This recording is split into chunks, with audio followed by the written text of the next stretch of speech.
आर्थिक भूगोल। आर्थिक भूगोल में हम पहला देख लेते हैं भारत के आर्थिक प्रदेश। एसपी चटर्जी महोदय ने भारत को 3 मुख्य और 13 प्रमुख आर्थिक प्रदेशों में बांटा। 3 मुख्य कौन सा है? उत्तर पश्चिमी आर्थिक प्रदेश, उत्तर पश्चिमी आर्थिक प्रदेश। दूसरा है उत्तर पूर्वी आर्थिक प्रदेश। तीसरा है दक्षिणी आर्थिक प्रदेश। उत्तर पश्चिमी आर्थिक प्रदेश को 5 भागों में, उत्तर पूर्वी आर्थिक प्रदेश को 3 में, दक्षिणी आर्थिक प्रदेश को 5 भागों में बांटा। इस प्रकार 13 आर्थिक प्रदेश हो जाते हैं भारत में एसपी चटर्जी के अनुसार। उत्तर पश्चिमी आर्थिक प्रदेश में पहला आता है पश्चिमी हिमालय आर्थिक प्रदेश। इसमें जम्मू कश्मीर, लद्दाख, हिमाचल प्रदेश और उत्तराखंड के क्षेत्र आते हैं। यहाँ पर कोणधारी व शंकुधारी वन पाए जाते हैं। यहाँ पर पर्यटन का विकास हुआ। कश्मीर घाटी में चावल व केसर की खेती की जाती है। केसर क्षेत्र को पंपोर क्षेत्र के नाम से जाना जाता है। कश्मीर घाटी का सबसे सघन बसा हुआ क्षेत्र जिसे खाकोश कहा जाता है। उत्तर पश्चिमी मैदानी आर्थिक प्रदेश, इनमें आते पंजाब, हरियाणा, उत्तर पूर्वी राजस्थान, यूपी राज्य। मुख्यतः यहाँ चावल और गन्ना का उत्पादन होता है। पश्चिमी शुष्क आर्थिक प्रदेश, पश्चिमी राजस्थान, दक्षिणी पंजाब, हरियाणा और उत्तरी गुजरात। यहाँ पर चलवासी पशुचारण का कार्य, ऊन उत्पादन और तटवर्ती क्षेत्रों में देखा जाए तो जैसे नमक, पेट्रोलियम और जिप्सम का उत्पादन किया जाता है।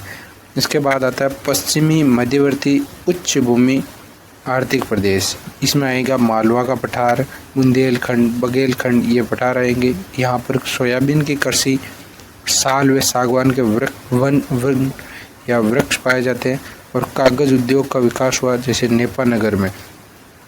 पश्चिमी प्रायद्वीपीय अर्ध शुष्क प्रदेश, इसमें आ जाएगा अपना गुजरात क्षेत्र, जहाँ पर पेट्रोलियम का उत्पादन होता है और सूती वस्त्र उद्योग और नमक उद्योग विशेष रूप से विकसित हुआ। उसके बाद दूसरा आएगा अपना उत्तर पूर्वी आर्थिक प्रदेश। इसमें पहला हो जाएगा पूर्वी हिमालय पहाड़ी आर्थिक प्रदेश, जिसमें उत्तर पूर्वी राज्यों को भाग सम्मिलित है, सिक्किम सहित ही 7 सिस्टर प्लस सिक्किम। यहाँ पर चाय की खेती, असम वाले क्षेत्र में पेट्रोलियम उत्पादन और इसी के साथ उत्तर पूर्वी भारत में पर्यटन का विकास। उसके बाद आता है उत्तर पूर्वी मैदानी आर्थिक प्रदेश। इसमें कौन सा आ जाएगा? पश्चिम बंगाल और बिहार वाला क्षेत्र। यहाँ पर भारत का सर्वाधिक जनसंख्या घनत्व रहता है और चावल व जूट की खेती की जाती है। उसके बाद आ जाएगा अपना पूर्वी मध्यवर्ती उच्च भूमि आर्थिक प्रदेश। पूर्वी मध्यवर्ती उच्च भूमि आर्थिक प्रदेश, इसमें छोटा नागपुर का पठारी क्षेत्र वगैरह ये क्षेत्र आएंगे। यहाँ पर खनिजों का भंडार पाया जाता है। लौह इस्पात उद्योग और लाख उत्पादन यहाँ का मुख्य आर्थिक कार्य है।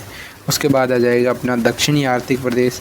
इसमें 2 तो तटवर्ती प्रदेश ही आ जाएंगे और 2 भाग इसके दक्षिण प्रायद्वीपीय पठार के हो जाएंगे और एक अपना हो जाएगा द्वीप समूह। तो देखते हैं उत्तरी प्रायद्वीपीय पठार आंध्र प्रदेश, इसमें उत्तरी प्रायद्वीपीय पठार में महाराष्ट्र, आंध्र प्रदेश, तेलंगाना, उड़ीसा। यहाँ पर कपास व गन्ना की खेती की जाती है और चीनी उद्योग, सूती वस्त्र उद्योग विशेष रूप से डेवलप हुआ है।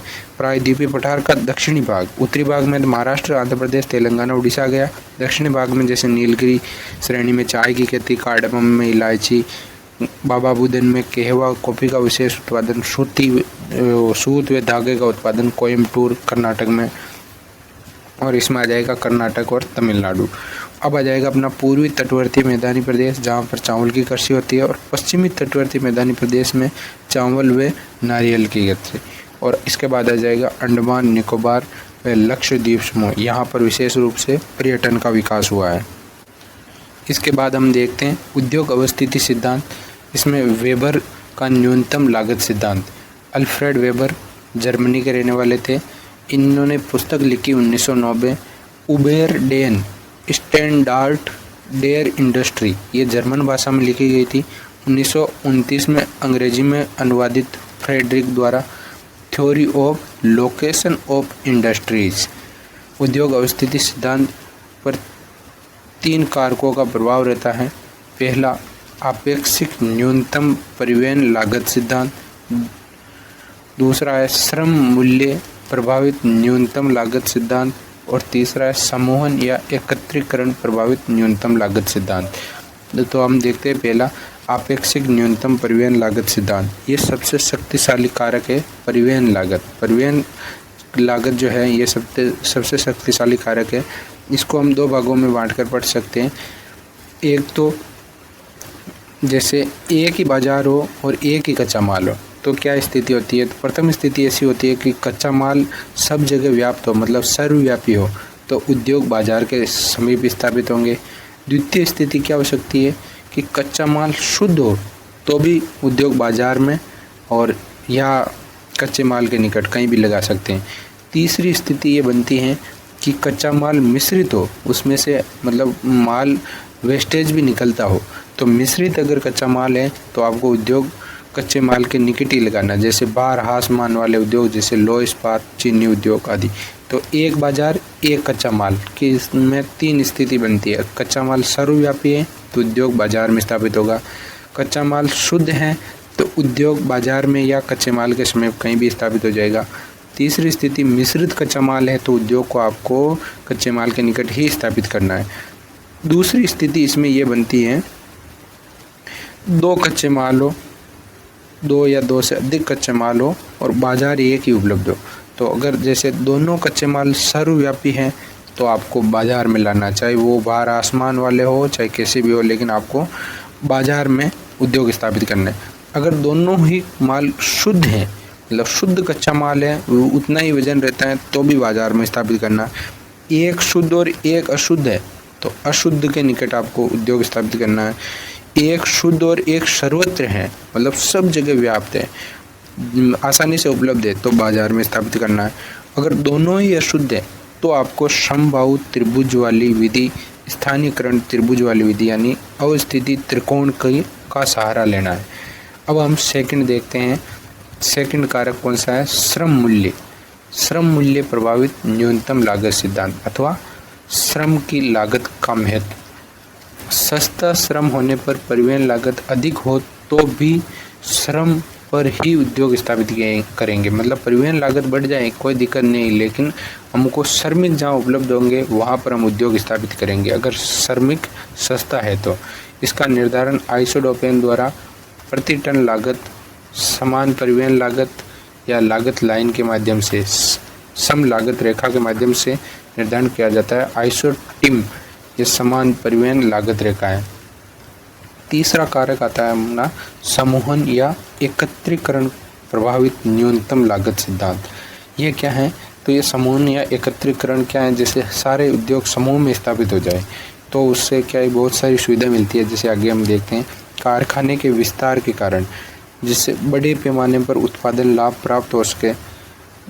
दूसरा है एक ही उद्योग के कई कारखाने एक स्थान पर स्थापित हो जाए तो भी बढ़िया रहता है। इससे क्या है कि सामान्य तकनीकी सुविधाएं और उत्पादित वस्तु की विक्रय सुविधाएं प्राप्त हो सकती है। तीसरा एक कारक है विभिन्न प्रकार के उद्योग एक ही स्थान पर स्थापित होने से क्या फ़ायदा है? तो सामूहिक सुविधाएं मिल सकती है, जैसे परिवहन के साधन वहाँ उपलब्ध हो सकते हैं। तो समूहन या एकत्रीकरण को प्रभावित करने वाली न्यूनतम लागत सिद्धांत क्या है? जैसे कारखाने का विस्तार करना है तो वहाँ पर ही हो सकता है जहाँ पर अधिक कारखाने हैं, तो जिससे बड़े पैमाने पर उत्पादन लाभ प्राप्त किया जा सकता है। दूसरा एक ही उद्योग के कई कारखाने एक स्थान पर स्थापित हो जाने से क्या है कि तकनीकी सुविधा मिल जाती है और उत्पादित वस्तु को विक्रय करने की सुविधा भी मिल जाती है। और विभिन्न प्रकार के उद्योग एक स्थान पर स्थापित होने के कारण उद्योगों के लिए सामूहिक सुविधाएं जैसे परिवहन की सुविधा उपलब्ध हो सकती है। एक अतिरिक्त चीज़ आपने को यहाँ जाननी है, पदार्थ सूचकांक मटेरियल इंडेक्स उत्पादित वस्तु तथा कच्चे माल के भार का अनुपात ही पदार्थ सूचकांक है। शुद्ध पदार्थ का सूचकांक 1 होता है।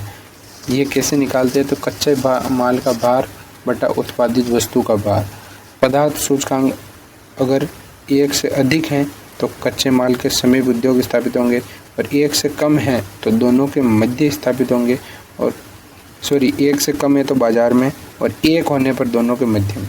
और लागत श्रम सूचकांक श्रम लागत सूचकांक उत्पादित वस्तु की प्रति इकाई तैयार करने में लगने वाली औसत श्रम लागत। वेबर के अनुसार परिवहन लागत का आलेखी संबंध होता है वक्ररेखी।